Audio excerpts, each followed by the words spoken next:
Ešte si všimneme druhú vec, že je to postrihané. Dobre, meno je zablurované, pochopiteľné, ale tie správy sú vystrihané.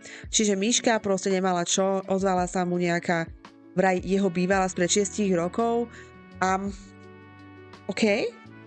A proste každý máme za sebou takéto typy správ a takéto správanie.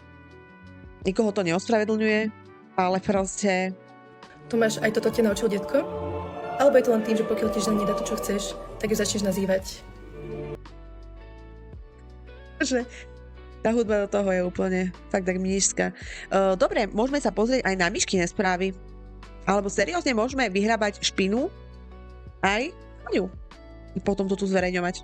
Je naozaj obdivodné, že práve tento človek moralizuje v každom jednom podcaste o živote a správnych hodnotách a pritom toto naozaj môžeme vidieť, ako sa skutočne správa k ženám. Urobte si názor sami.